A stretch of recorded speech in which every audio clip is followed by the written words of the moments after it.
Bismillahirrahmanirrahim. Assalamualaikum warahmatullahi wabarakatuh.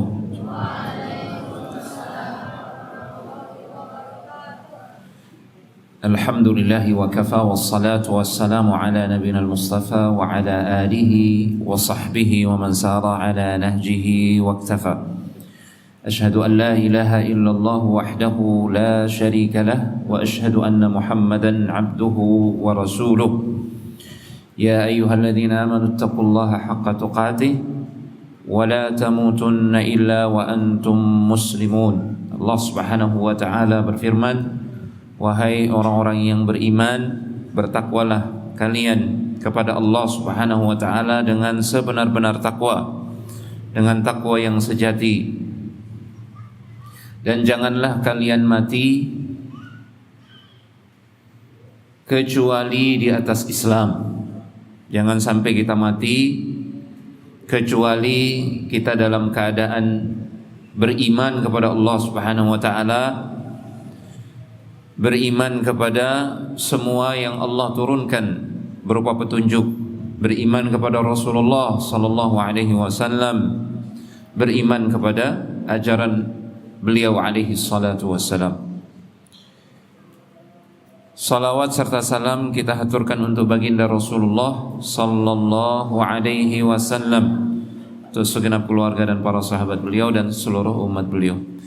Jemaah yang dimuliakan Allah tabaraka wa taala, kita bersyukur kepada Allah Subhanahu wa taala atas taufiknya sehingga di malam hari ini kembali Allah mengumpulkan kita di salah satu rumahnya yang kita harapkan keberkahannya. Maka semoga Allah Subhanahu wa taala melimpahkan untuk kita semua keberkahan yang besar, keberkahan yang terus berlanjut sampai kita diwafatkan oleh Allah Subhanahu wa taala.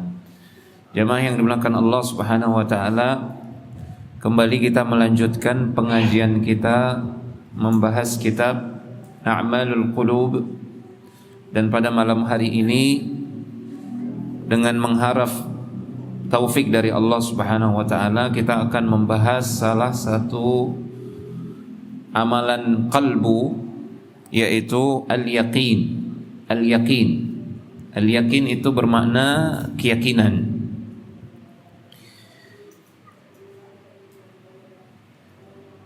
Jadi para ulama menjelaskan kebutuhan kita dalam beriman kepada Allah Subhanahu wa taala terhadap yang namanya al-yaqin itu sama seperti kebutuhan jasad kita kepada ruh. Ibnul Qayyim rahimahullahu taala, beliau pernah mengatakan al-yaqinu minal iman bimanzilatir ruhi minal jasad. Keyakinan di dalam iman itu sama kedudukannya, sama pentingnya dengan ruh di dalam jasad kita ini. Kalau seandainya jasad kita ini tidak ada ruh, Waalaikumsalam warahmatullahi wabarakatuh. Kalau seandainya jasad kita ini tidak ada ruhnya, apa yang terjadi jemaah? Mati, mayat kita. Sama seperti batu, sama seperti tanah. Kalau seandainya Allah Subhanahu wa taala mencabut ruh dari jasad kita, maka seperti itu pula keimanan kita kalau tidak ada al-yaqin, keyakinan. Maka ibarat keimanan yang mati, tidak memiliki ruh. Ini saking pentingnya yang namanya al-yaqin. Allah Subhanahu wa taala bahkan berfirman menjelaskan bahwasanya hamba-hamba Allah yang bisa mengambil manfaat dari Al-Qur'an, dari ayat-ayat Allah Subhanahu wa taala, ini hanya orang yang yakin. Kalau dia tidak yakin, maka dia tidak mendapatkan manfaat dari Al-Qur'an yang dia baca. Atau mungkin sedikit dia mendapatkan manfaatnya, hanya mungkin dapat pahala tapi tidak mendapatkan keberkahan dan rahmat yang melimpah dari ayat Al-Quran yang dia baca. Allah Subhanahu wa ta'ala berfirman, wa fil ardi ayatun lil muqinin wa fi anfusikum afala tubsirun. Di bumi ini, di dunia ini, kata Allah Subhanahu wa ta'ala, ada tanda-tanda kebesaran Allah Subhanahu wa ta'ala. Jadi ayat-ayat Allah itu ada dua. Ayat kauniyah dan ayat al-matluwah, al-ayat al-matluwah. Ayat Allah Subhanahu wa ta'ala di alam semesta ini, bumi, langit, bintang, matahari, itu ayat-ayat Allah, tanda-tanda kebesaran Allah Subhanahu wa ta'ala di alam semesta. Ada ayat-ayat yang sifatnya al-matluwah, yang dibaca, yakni Al-Quran yang kita baca. Itu juga bukti-bukti dari Allah Subhanahu wa ta'ala, petunjuk dari Allah Subhanahu wa ta'ala. Nah, semua ayat-ayat Allah ini hanya bisa diambil manfaatnya oleh orang-orang yang yakin, sebagaimana disebutkan dalam ayat ini. Wa fil ardi ayatul lil muqinin. Dan di bumi ini ada ayat-ayat Allah, tanda-tanda kebesaran Allah Subhanahu wa ta'ala, yang itu hanya bermanfaat bagi orang-orang yang yakin. Wa fi anfusikum afala tubsirun. Dan pada diri kalian juga terdapat bukti-bukti kebesaran Allah Subhanahu wa ta'ala, tidakkah kalian melihat? Namun seringkali kita ini, jamaah sekalian yang dimuliakan Allah Subhanahu wa ta'ala, seringkali kita lupa. Mata yang Allah ciptakan untuk kita, kita gunakan untuk melihat. Sering kita lupa, kenapa kita bisa melihat? Siapa yang telah menjadikan kita bisa melihat? Siapa yang telah menjadikan kita bisa mendengar? Kenapa kok kita bisa mendengar? Bukan kita yang menciptakan penglihatan dan pendengaran tersebut. Pasti ada yang menciptakannya untuk kita. Maka mata kita ini, telinga kita ini adalah ayat, bukti-bukti kebesaran Allah Subhanahu wa ta'ala. Namun seringkali kita tidak menghayatinya. Kita lupa. Kita hanya bisa pakai saja nikmat Allah ini, nikmat penglihatan dan pendengaran ini. Namun seringkali kita lupa bahwasanya Dia yang telah menciptakan penglihatan dan pendengaran sebagai nikmat untuk kita. Itu baru dua nikmat, penglihatan dan pendengaran. Belum lagi nikmat tangan, nikmat lisan sehingga kita bisa berbicara, nikmat kedua kaki sehingga kita bisa melangkah. Belum lagi nikmat akal sehingga kita bisa berpikir. Itu yang membedakan kita dengan hewan, dengan tumbuhan, dengan batu. Wa fi anfusikum afala tubsirun. Kemudian Allah Subhanahu wa ta'ala juga menyebutkan orang-orang yang mendapatkan hidayah dari Allah dan orang-orang yang mendapatkan keberuntungan, kebahagiaan hidup dunia dan akhirat, ini hanyalah orang-orang yang yakin. Ini bapak-bapak, ibu-ibu sering baca ayat ini di awal-awal surat Al-Baqarah. وَالَّذِينَ يُؤْمِنُونَ بِمَا أُنْزِلَ إِلَيْكَ وَمَا أُنْزِلَ مِنْ قَبْلِكَ وَبِالْآخِرَةِ هُمْ يُوقِنُونَ. Orang-orang yang beriman kepada apa yang diturunkan kepada engkau wahai Muhammad sallallahu alaihi wasallam, dan mereka beriman kepada wahyu yang Allah turunkan juga kepada nabi-nabi sebelum engkau. Dan mereka yakin akan hari akhirat. Ulaika ala hudam min rabbihim wa ulaika humul muflihun. Merekalah orang-orang yang mendapatkan hidayah, petunjuk dari Allah Subhanahu wa ta'ala. Dan merekalah orang-orang yang beruntung, akan mendapatkan kebahagiaan dunia dan akhirat. Bahagia di dunia, bahagia di alam barzakh, bahagia di akhirat nanti di surga Allah Subhanahu wa ta'ala. Namun syaratnya adalah yakin akan kehidupan akhirat.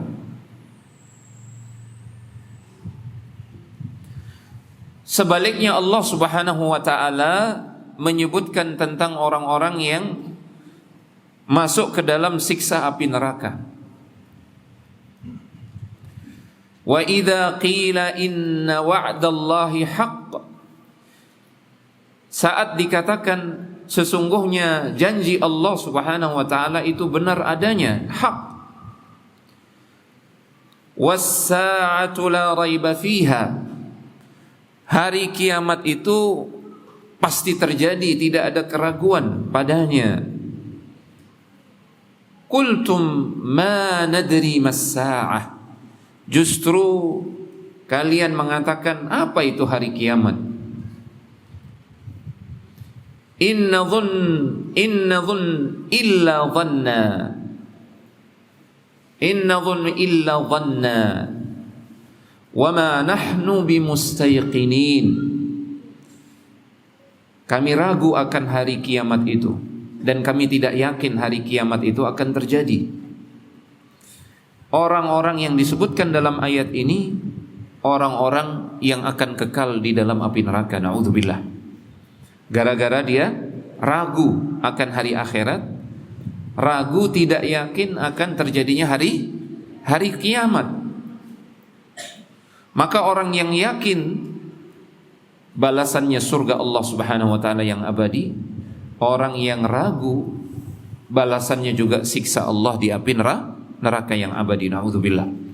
Maka penting jamaah sekalian yang dimuliakan Allah Subhanahu wa taala, kita belajar tentang apa hakikat yakin berdasarkan Al-Quran, berdasarkan firman Allah Subhanahu wa ta'ala, dan juga berdasarkan hadis-hadis Rasulullah sallallahu alaihi wasallam. Karena dengan yakin kita bisa dengan mudah sekali melakukan amalan-amalan yang besar. Amalan-amalan yang sulit itu bisa gampang kita lakukan.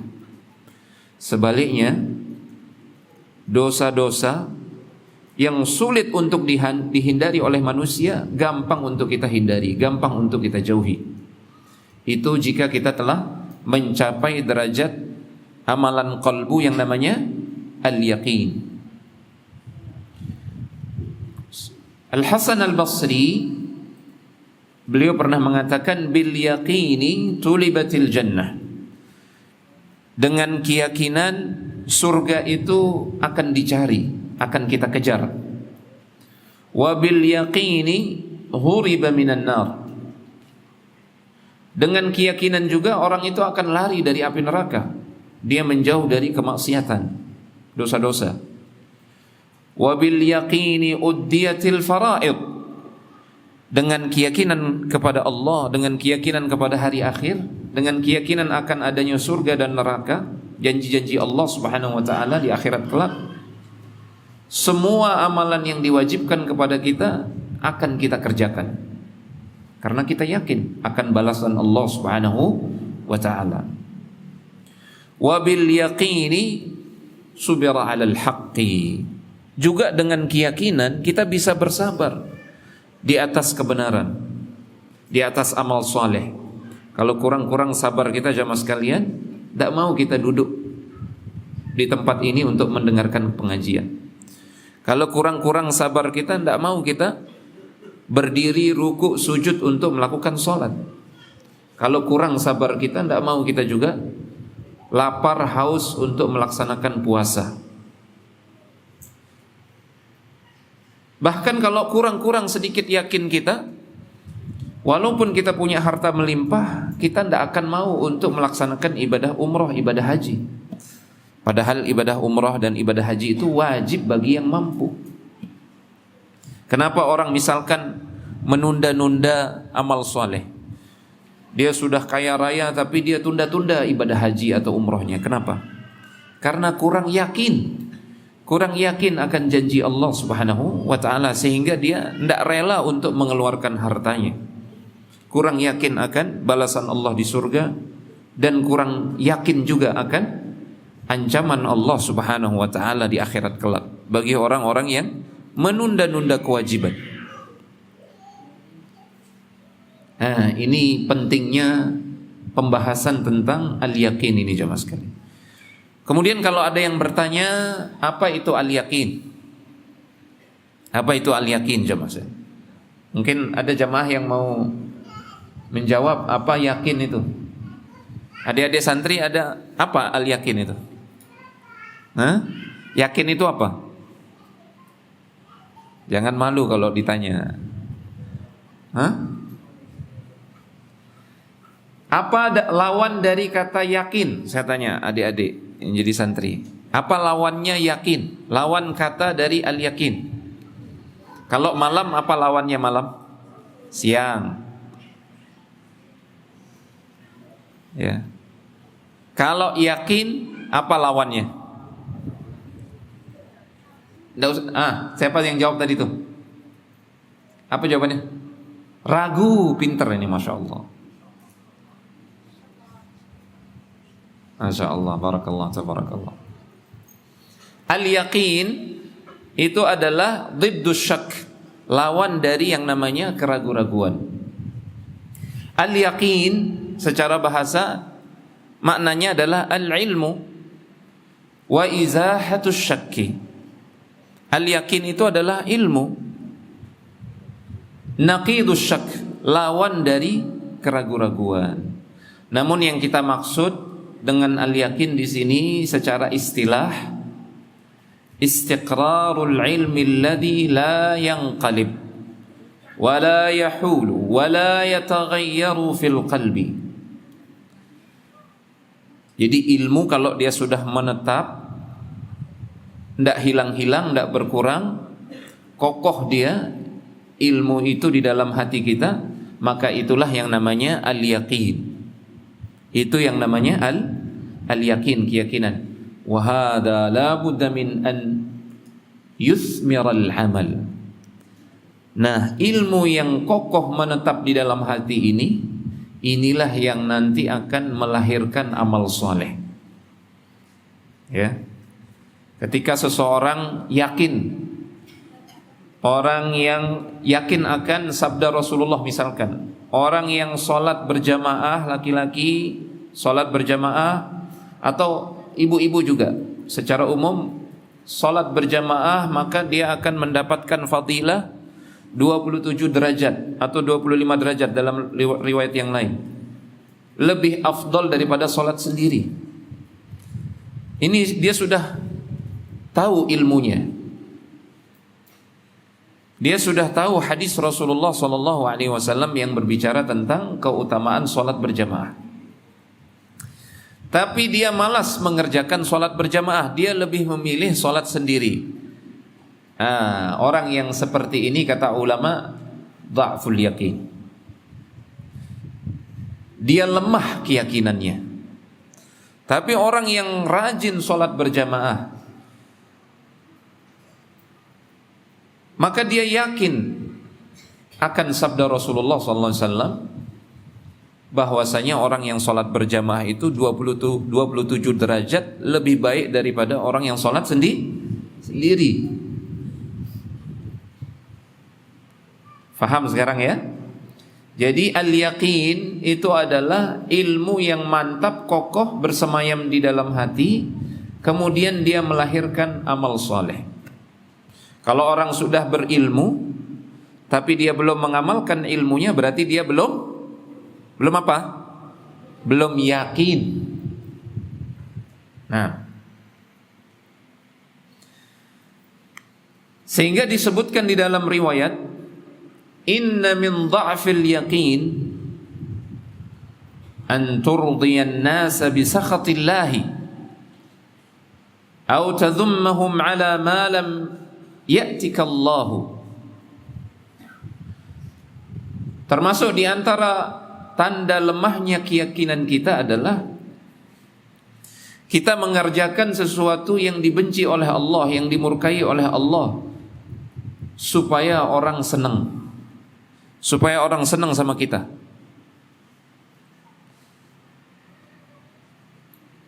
Atau kita mencela pemberian Allah kepada orang lain. kita hasad, kita dengki misalkan, ini berarti kita sedang lemah iman atau lemah yakin bahwasanya Allah telah membagi-bagikan rizki kepada semua makhluk. Sehingga orang yang yakin itu ringan bagi dia untuk melakukan amal saleh, sebaliknya berat bagi dia untuk melakukan dosa dan kemaksiatan.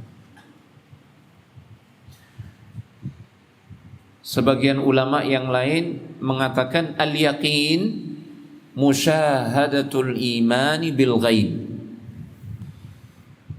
Ya, kalau keimanan kita seakan-akan sudah melihat yang namanya surga dan neraka, melihat yang namanya kejadian-kejadian di akhirat kelak, maka itu yang namanya al-yaqin.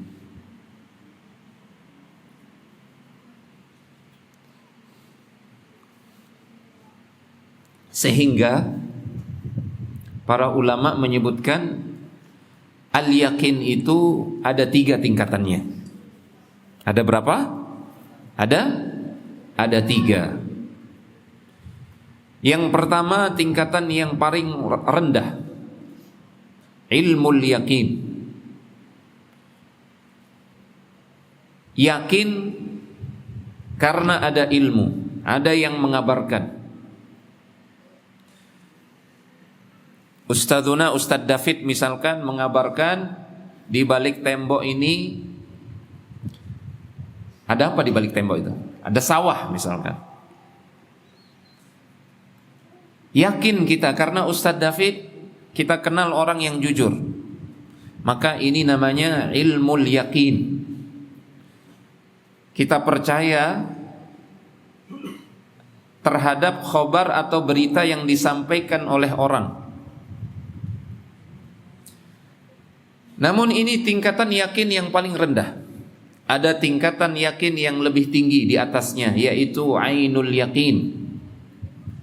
Kalau kita sudah misalkan lompat tembok itu, kita lihat betul-betul di situ ada sawah di balik tembok itu. Oh, betul yang dikatakan oleh Ustadz David.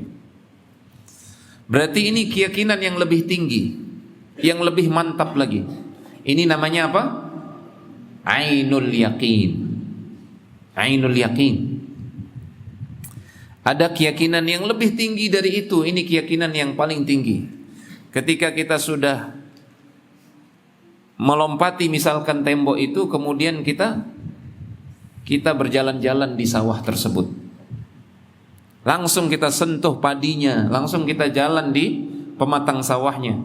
Itu namanya haqqul yakin. Ini tingkatan yakin yang paling tinggi. Rasulullah sallallahu alaihi wasallam mengabarkan kepada kita, nanti setelah kita meninggal kita akan ditanya oleh 2 malaikat, Munkar dan Nakir. Percaya apa tidak kita ini? Percaya atau tidak? Rasulullah sallallahu alaihi wasallam mengatakan setelah kita meninggal kita akan ditanya oleh Allah, "Man rabbuka wa man nabiyyuka wa ma dinuka?" Siapa Rabbmu, siapa yang engkau ibadahi? Apa agamamu? Apa syariat yang engkau ikuti? Siapa nabimu? Ini 3 pertanyaan ini. Kalau kita bisa jawab ini, maka insya Allah selamat di alam barzakh. Allah perlihatkan tempat kita nanti di surga. Kalau kita percaya ucapan Rasulullah ini yang namanya ilmul yakin. Nah, nanti ketika kita sudah meninggal, kemudian kita bertemu dengan 2 malaikat ini, kita melihat 2 malaikat ini, Munkar dan Nakir, ini yang namanya ainul yakin. Keyakinan karena sudah melihat langsung. Dan ketika kita sudah berhasil menjawab pertanyaan 2 malaikat tersebut, maka insya Allah aman kita nanti di akhirat, akan masuk surga kita.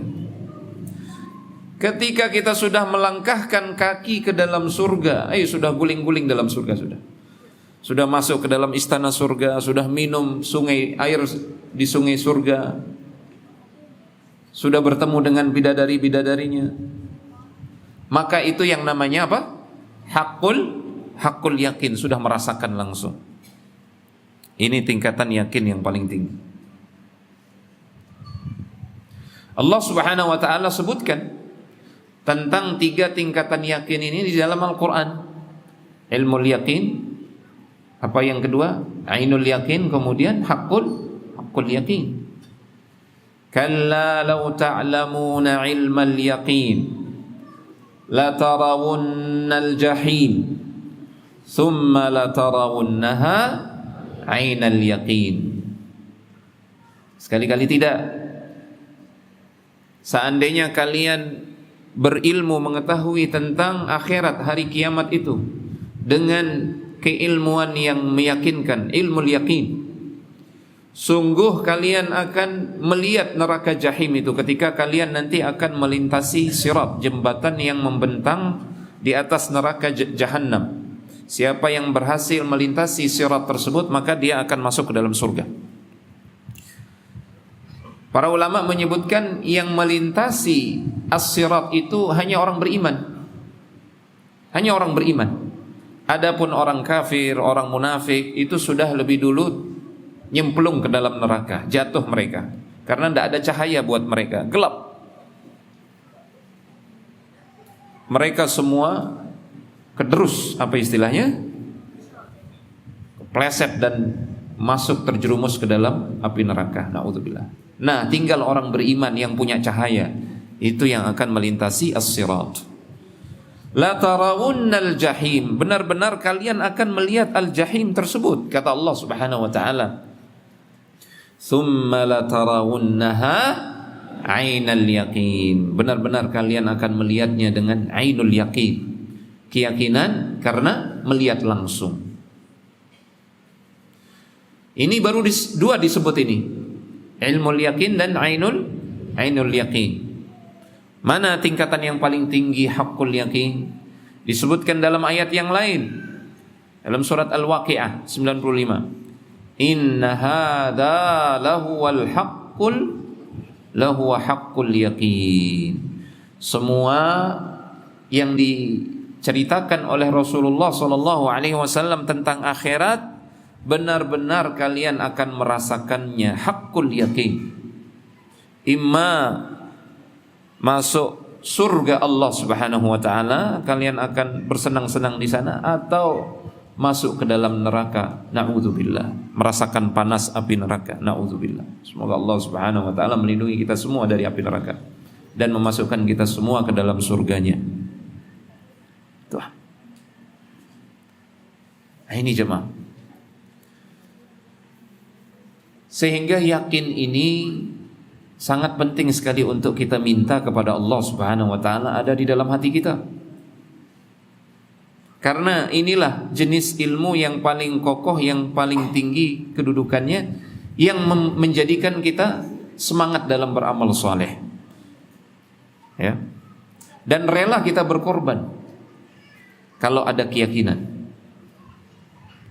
Rela kita bersusah payah untuk melangkahkan kaki ke masjid misalkan, walaupun kita pilek, walaupun kita pusing sedikit, ringan bagi kita untuk ke masjid. Itu kalau ada al-yakin di dalam hati. Kita yakin akan janji Allah Subhanahu wa taala. Kita yakin akan pahala yang Allah siapkan bagi kita. Sebaliknya, ketika kita diuji oleh Allah Subhanahu wa taala, ketika kita mendapatkan musibah misalkan, musibah ditinggal, meninggal oleh orang yang kita cintai, musibah kehilangan, atau musibah sakit yang menimpa kita, kita yakin bahwasanya Allah ketika menimpakan musibah kepada orang-orang yang beriman, maka Allah akan mengampuni dosa dengan musibah tersebut. Allah Subhanahu wa taala akan meninggikan derajat orang-orang mukmin yang tertimpa musibah tersebut. Dan Allah Subhanahu wa taala akan memberikan pahala sabar. Nah, kalau kita yakin seperti itu, maka ringan musibah sakit yang menimpa kita, ringan.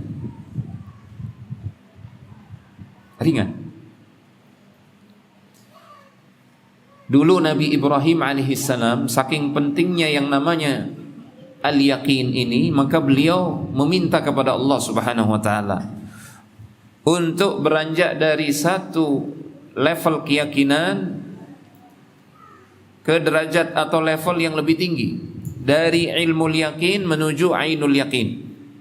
Itu pernah diminta oleh Ibrahim alaihissalam.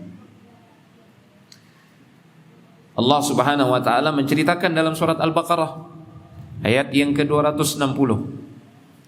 Wa idz qala Ibrahim Rabbi arini kaifa tuhyil mauta.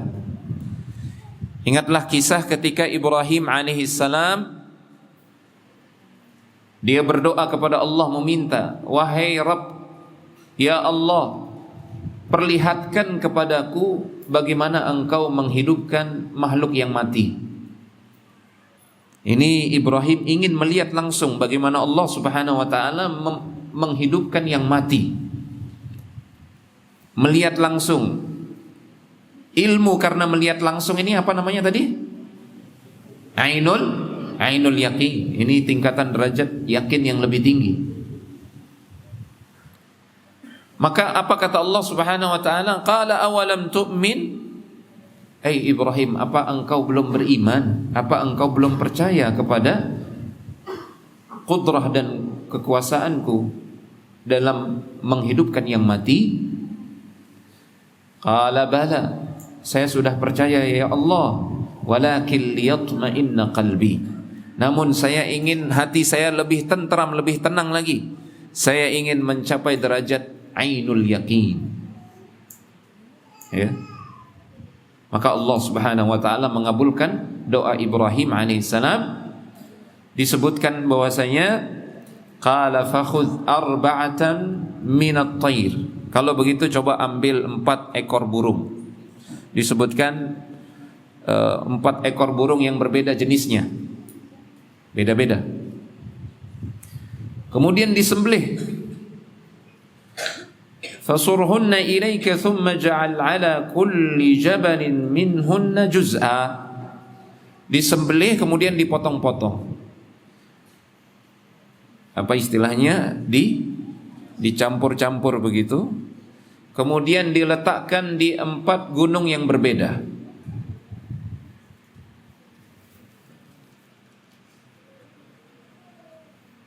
Thumma du'uhunna. Kemudian panggillah burung-burung tersebut, ya'tinaka sa'ya. Niscaya burung-burung itu akan kembali hidup bersatu tubuh-tubuhnya, akan datang kepada engkau. Aku yang menghidupkannya. Itu kata Allah Subhanahu wa taala. Dan betul itu dilakukan oleh Ibrahim alaihissalam. Dan benar-benar dia melihat kuasa Allah Subhanahu wa taala, bagaimana Allah menghidupkan burung-burung yang sudah disembelih, yang sudah dicincang-cincang tadi. Diletakkan di gunung-gunung yang 4 gunung yang berbeda. Di gunung-gunung yang berbeda dan jaraknya jauh. Itulah kuasa Allah Subhanahu wa taala. Semua itu dilihat oleh Ibrahim alaihissalam. Sehingga beliau menjadi orang yang bertambah yakin akan kuasa Allah Subhanahu wa taala. Itu yang menjadikan beliau bertambah hebat amal solehnya. Itu yang menjadikan beliau mendapatkan derajat al-khullah, Khalilur Rahman, kekasih Allah Subhanahu wa taala. Maka Rasulullah sallallahu alaihi wasallam juga nabi dan rasul yang paling yakin kepada Allah Subhanahu wa taala. Itu sebabnya beliau menjadi orang yang paling hebat ibadahnya kepada Allah Subhanahu wa taala. Sampai-sampai disebutkan beliau salat malam hatta tawarramat qadamahu, sampai merah bengkak kaki beliau. Saking lamanya beliau berdiri salat malam. Ditanya oleh Aisyah, wahai Rasulullah, kenapa engkau sampai beribadah susah payah seperti ini? Kan Allah sudah mengampuni dosamu yang dulu maupun yang akan datang. Rasulullah sallallahu alaihi wasallam menjawab, afala akunu 'abdan syakura. Tidakkah selayaknya wahai Aisyah aku menjadi hamba Allah yang bersyukur? Nah, Rasulullah paling hebat ibadahnya, padahal beliau sudah dijamin kesalahan beliau, dosa-dosa beliau itu diampuni oleh Allah Subhanahu wa taala. Kenapa? Karena beliau adalah orang yang paling yakin akan janji Allah Subhanahu wa taala. Maka bagaimana caranya supaya kita yakin kepada Allah Subhanahu wa taala, jemaah?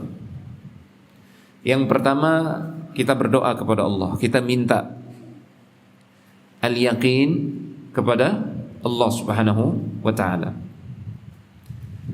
Di dalam sujud kita minta. Ketika antara azan dan iqamah kita minta kepada Allah, ya Allah berikan kepadaku al-yaqin. Di waktu-waktu yang mustajab, di sepertiga malam yang terakhir sebelum subuh itu kita bangun, kita berdoa, ya Allah berikan kepadaku al-yaqin. Nah. Kemudian bagaimana caranya kita mendapatkan al-yaqin? Berikutnya setelah kita berdoa meminta kepada Allah, caranya adalah terus menuntut ilmu, terus menghadiri pengajian-pengajian seperti ini. Karena ini yang akan memupuk hati kita, menyuburkan hati kita, sehingga semakin bertambah keyakinan kita kepada firman Allah Subhanahu wa taala dan hadis-hadis Rasulullah sallallahu alaihi wasallam. Makanya orang yang rajin datang ke pengajian itu orang yang berilmu, orang yang berilmu. Dia mengetahui tentang sifat-sifat Allah, mengetahui tentang apa yang dicintai oleh Allah, dia mengetahui tentang apa yang dibenci oleh Allah, dia mengetahui tentang janji-janji Allah di akhirat kelak. Dia yang paling mengetahui tentang syariat Allah. Sehingga jadilah dia orang yang paling takut kepada Allah Subhanahu wa taala. Itu semua karena keyakinan sebagai buah dari ilmu yang dia dapatkan di majelis ilmu. Makanya Ustadz nasihatkan kepada santri-santri, ya, jangan malas menuntut ilmu. Ilmu itu akan membawa kemuliaan bagi kita. Yarfa'illahu alladhina amanu minkum walladhina utul ilma darajat. Allah Subhanahu wa taala akan mengangkat derajat orang-orang yang beriman, dan Allah akan melebihkan derajat orang-orang yang berilmu di atas kebanyakan orang-orang yang beriman namun tidak berilmu. Jadilah orang yang berilmu tentang Allah, tentang agama Allah Subhanahu wa taala. Jadilah orang yang berilmu tentang sunnah Rasulullah sallallahu alaihi wasallam, maka kita akan jadi orang yang paling mulia dunia dan akhirat. Lihat Rasulullah sallallahu alaihi wasallam, setiap detik nama beliau itu disebut di seluruh dunia. Karena setiap detik selalu ada orang yang azan di muka bumi ini. Terus 24 jam tidak stop-stop, tidak berhenti-berhenti. Jadi nama beliau harum, agung, mulia. Kenapa? Karena beliau orang yang paling berilmu tentang Allah, paling berilmu tentang agama Allah Subhanahu wa taala, dan paling yakin kepada Allah Subhanahu wa taala. Naam. Kita lihat sekarang bagaimana contoh orang-orang terdahulu, bagaimana mereka sangat yakin sekali kepada janji Allah Subhanahu wa taala dan janji yang disampaikan oleh Rasulullah sallallahu alaihi wasallam, sehingga sebesar apapun musibah yang menimpa mereka, justru mereka tetap tenang. Bahkan mereka merasakan nikmat bahkan mereka merasakan ketika mendapatkan musibah mereka justru mendapatkan nikmat. Oh, luar biasa ini jemaah sekalian. Orang mendapatkan musibah tapi dia tidak susah, tenang. Apa penyebabnya? Karena ada al-yaqin yang luar biasa di dalam hatinya. Diriwayatkan dari sahabat yang mulia Sa'ad bin Abi Waqqas radhiyallahu ta'ala anhu, tentang seorang wanita dari Bani Dinar. Suaminya, bapaknya, saudaranya, semuanya ini ikut berjihad, berperang bersama Rasulullah sallallahu alaihi wasallam di perang Uhud. Semuanya meninggal. Suaminya, bapaknya, saudaranya. Tidak ada lagi orang lain. Tapi wanita ini Saking yakinnya kepada Allah Subhanahu wa taala bahwasanya orang yang meninggal di jalan Allah pasti masuk surga, maka dia tenang sekali. Tidak bersedih. Justru yang dia khawatirkan Rasulullah sallallahu alaihi wasallam. Dia tanya, bagaimana keadaan Rasulullah sallallahu alaihi wasallam? Apakah beliau terluka? Apakah beliau meninggal? Maka para sahabat yang lain mengatakan, tenang, Rasulullah alhamdulillah selamat, beliau baik-baik saja. Maka wanita ini apa kata dia? Kullu musibatin ba'daka jalal. Sebelumnya dia bilang, coba kasih lihat saya di mana Rasulullah, saya ingin tahu apakah beliau baik-baik saja ataukah beliau dalam keadaan bagaimana, apakah beliau sakit ataukah beliau berdarah-darah atau bagaimana. Saya ingin melihat beliau baik-baik saja. Maka diperlihatkan itu Rasulullah SAW, beliau alhamdulillah tidak apa-apa. Maka senang dia. Dia mengatakan kullu musibatin ba'daka jalal. Semua musibah seberat apapun, yang penting engkau wahai Rasulullah tidak apa-apa, maka musibah tersebut semuanya ringan. Tidak ada beratnya. Ya, justru yang musibah yang terbesar adalah ketika kita kehilangan Rasulullah. Para sahabat radhiyallahu ta'ala anhum ajma'in, musibah yang paling besar menimpa mereka adalah ketika wafatnya Rasulullah SAW. Tidak ada musibah yang lebih besar daripada itu. Maka wanita ini, dia melihat Rasulullah selamat, itu sudah senang dia. Tidak apa-apa suaminya meninggal, tidak apa-apa bapaknya meninggal, saudaranya meninggal, tidak apa-apa, ringan. Karena dia yakin mereka semua akan masuk surga. Yang jadi masalah adalah kalau Rasulullah SAW yang meninggal. Siapa yang akan membimbing umat? Siapa yang akan mengajarkan ilmu kepada umat? Itu yang dia khawatirkan wanita ini. Bagaimana dia bisa bersikap seperti itu? Karena ada keyakinan di dalam hatinya. Nah, sudah habis waktunya. Alhamdulillah, tuntas pembahasan kita tentang al-yaqin. Semoga Allah Subhanahu wa taala bisa menambahkan untuk kita semua ilmu yang bermanfaat, ilmu yang berkah, ilmu yang akan kita amalkan, ilmu yang membuat kita istiqamah sampai kita diwafatkan oleh Allah Subhanahu wa taala. Naam. Hada wa sallallahu ala nabiyyina Muhammad wa ala alihi wa sahbihi wa sallam wa akhiru da'wana anil hamdulillahi rabbil alamin. Wassalamu alaikum warahmatullahi wabarakatuh.